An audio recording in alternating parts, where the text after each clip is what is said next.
কঠিয়াতলী শিক্ষাখণ্ডৰ অন্তৰ্গত লাহেৰী মধ্য ইংৰাজী বিদ্যালয়ৰ প্ৰধান শিক্ষয়িত্ৰী সন্মানীয় ৰুমি শইকীয়া বাইদেউ আজি এটা প্ৰীতিভোজৰ আয়োজন কৰিছে। তেখেতে এই প্ৰীতিভোজনৰ মূল উদ্দেশ্য হ'ল যে তেখেতৰ জীৱনৰ কাৰ্যকালৰ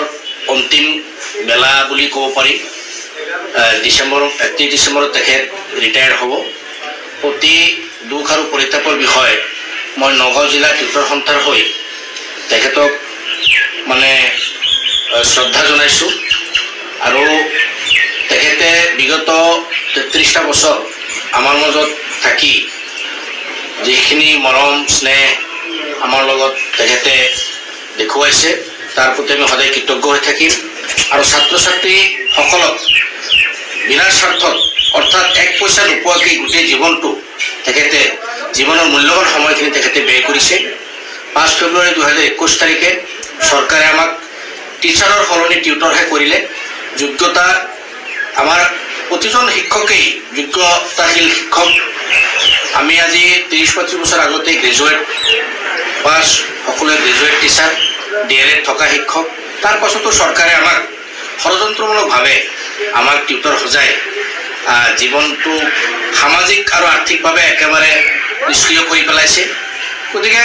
আমি বিগত দিনকেইটাত চৰকাৰক আমি বিভিন্ন সময়ত কাকতি মিনতি বা আবেদন বিনোদন কৰি আহিছিলোঁ, কিন্তু চৰকাৰে আমাৰ আবেদন এইখিনি তেখেতসকলে গ্ৰহণ নকৰিলে। যোৱা 12-13-14 তাৰিখে আমি সদৌ অসম ভিত্তিত আমি অৱস্থান ধৰ্মঘট কৰিছিলোঁ 3 দিনীয়া কাৰ্যসূচীৰে। কিন্তু আজিলৈকে চৰকাৰে আমাৰ প্ৰতি এটা ইতিবাচক সঁহাৰি আমি দেখা নাপালোঁ, অতি দুৰ্ভাগ্যৰ বিষয়। আজি চাওক, এই ৰুমি শইকীয়া বাইদেউ আজি খুদা হাতে আমাৰ পৰা যাব লগা হ'ল। এইটো এটা অতি পৰিতাপৰ বিষয়। জীৱনৰ এজন গ্ৰেজুৱেট টিচাৰ হিচাপে জীৱনৰ মূল্যৱান সময়খিনি তেখেতে এই ছাত্ৰ ছাত্ৰীৰ পাঠদানত অৰ্থাৎ পবিত্ৰ এটা সেৱাত জীৱনটো তেখেতে বিসৰ্জন দি পেলাই আজি আমাৰ পৰা যোৱাটোতো যাবই লাগিব। প্ৰত্যেক মানুহে পৃথিৱীৰ পৰা এই পৰম্পৰা ৰক্ষা কৰি সময়ৰ তাগিদাত ৰিটায়াৰ হ'বই লাগিব বা এই পৃথিৱীৰ পৰাও যাব লাগিব। তথাপিও আমি অতি দুখ পাইছোঁ যে তেখেতে আজি যে খালী হাতে আমাৰ পৰা বিদায় ল'ব লগা হৈছে, এইটো অতি দুৰ্ভাগ্যৰ বিষয়। মই আশা ৰাখিম অসম চৰকাৰে এই বিষয়ে অতি সোনকালে এটা পদক্ষেপ ল'ব লাগে। যিহেতু এই বৰ্তমানৰ মুখ্যমন্ত্ৰীজনেই তেতিয়া আমাক নিযুক্তি দিয়াৰ দিনা কৈছিলে, 5 ফেব্ৰুৱাৰী 2021 তাৰিখে কৈছিলে যে আপোনালোকে এপইণ্টমেণ্টটো লোৱাৰ পাছত আপোনালোকে চৰকাৰী কৰ্মচাৰী হিচাপে গণ্য হ'ব আৰু একদিন কাম কৰি হ'লেও যদি আপোনালোকে ৰিটায়াৰ হয় বা মৃত্যু হয় তেতিয়া 10 লাখ টকাৰ গ্ৰেচুইটি দিয়া হ'ব। কিন্তু আজিলৈকে চৰকাৰৰ যি প্ৰতিশ্ৰুতি হৈ থাকিল, কোনো কাৰ্যকৰীকৰণ কৰা দেখা নগ'ল। আমাৰ পৰা ৰুমি বাইদেউৰ নিচিনা বহুত টিচাৰ গৈ আছে এনেকৈ ৰিটায়াৰ হৈ পেলাই। গতিকে চৰকাৰক আপোনালোকৰ জৰিয়তে আহ্বান জনাম যে মাননীয় মুখ্যমন্ত্ৰী মহোদয়ে নোৱাৰা কাম নাই, তেখেতে যদি আমাৰ প্ৰতি অলপ সুদৃষ্টি ৰাখে, যাতে তেখেতৰ যি প্ৰতিশ্ৰুতি আছিল 10 লাখ টকাৰ গ্ৰেচুইটি দিয়াৰ, সেই প্ৰতিশ্ৰুতিটো ৰক্ষা কৰি বাইদেউক যাতে কিবা এটা ব্যৱস্থা কৰে। ঠিক তেনেদৰে আমাৰ পৰা প্ৰত্যেকজন শিক্ষকে ৰিটায়াৰ হ'ব, ঠিক তেনেকৈ যাতে ব্যৱস্থাটো কৰে, তাৰ কাৰণে আপোনালোকৰ জৰিয়তে আহ্বান জনাইছোঁ। ধন্যবাদ। আমাৰ বৰ্তমান চৰকাৰখনে আমাক মাহিয়াই চুকুৱাই চোৱা নিচিনা এটা ব্যৱস্থা হৈছে। প্ৰথম কথা হ'ল চৰকাৰৰ নীতি আৰু আদৰ্শ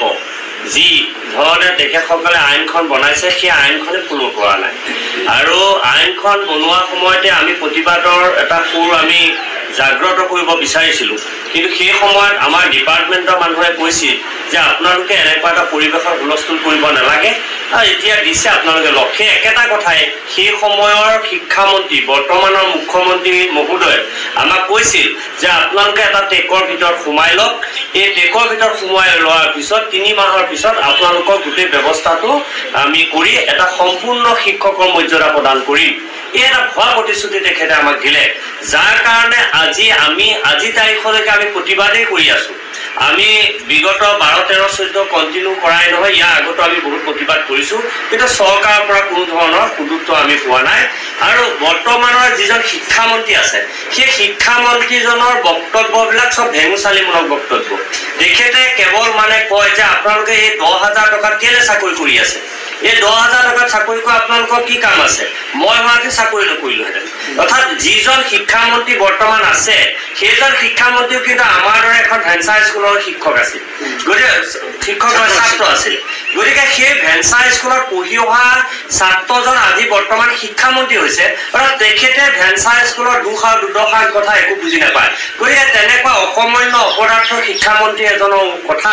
আমি কেতিয়াও পতিয়ন যাব নোৱাৰো আমি আশা ৰাখিম যে মুখ্যমন্ত্ৰী ডাঙৰীয়া এই ক্ষেত্ৰত এটা ইতিবাচক সহায় আমাক জনায় আৰু আমি ভাবিছো যে মুখ্যমন্ত্ৰী ডাঙৰীয়াই এটা মানে ভাল পদক্ষেপ তেখেতে গ্ৰহণ কৰিব আৰু তেখেতে কৈ পেলাই আমাৰ এই দুৰ্ভগীয়া শিক্ষকসকলৰ সমস্যাসমূহ সমাধান কৰিব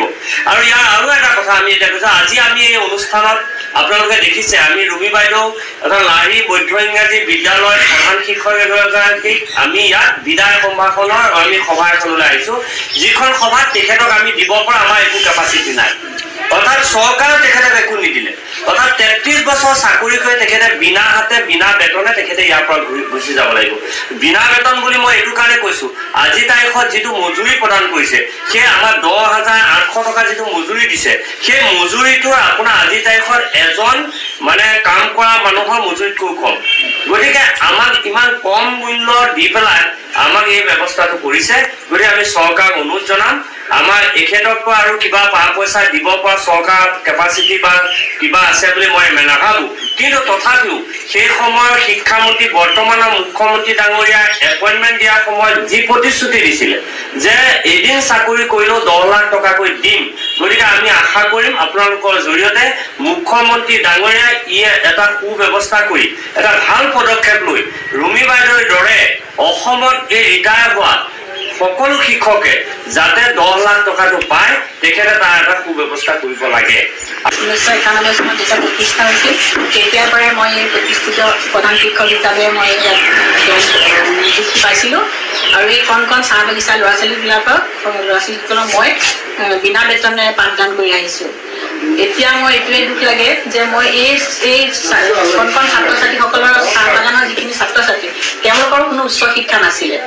মই এই গোটেই ল'ৰা ছোৱালীখিনি বিচাৰি আনি ইয়াত মই লাহি মধ্য ইংৰাজী বিদ্যালয়ত প্ৰথমতে 15জন ছাত্ৰ ছাত্ৰীলৈ স্থাপন কৰিছিলোঁ তাৰপাছত 300 ছাত্ৰ ছাত্ৰীও হৈছিলগৈ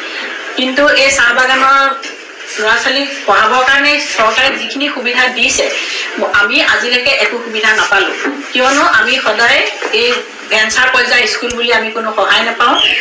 চৰকাৰে যি দিছে চৰকাৰী স্কুলবিলাকত দি আছে আমাৰবিলাকত দিয়া নাই আমি এই ছাত্ৰ ছাত্ৰীসকলক একো দিব নোৱাৰোঁ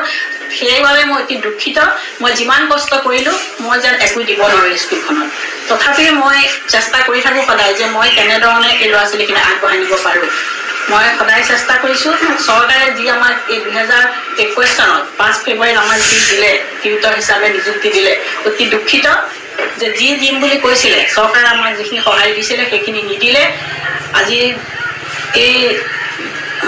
10,800 টকাৰে মই কৰি আছোঁ এইখিনি একোৱে নহয় বিনা বেতন নিচিনাই লাগিছে মোৰ কাৰণে কিনো কৰিম এইখিনিতো এটা মজুৰিহে দিছে সেইখিনি মই নগাঁৱৰ পৰা সদায় এই বিদ্যালয়লৈ অহা যোৱা কৰি আছোঁ সেইখিনিৰ কাৰণে মোৰ একোৱেই নহয় তথাপিও মই এই ছাত্ৰ ছাত্ৰীসকলক কেতিয়াও এৰি দিব পৰা নাছিলোঁ চৰকাৰে যাতে ভৱিষ্যতৰ যিখিনি শিক্ষক আছে প্ৰধান শিক্ষকেই হওক বা সহকাৰী শিক্ষকেই হওক তেখেতসকলক যাতে মোৰ দৰে অৱস্থা নকৰে ভৱিষ্যতে কিবা এটা দি পেলাই ভাল ধৰণে যাতে কিবা দিয়ে চৰকাৰে সহায় কৰে তাৰ কাৰণে মই মাননীয় মুখ্যমন্ত্ৰী মহোদয়ক অনুৰোধ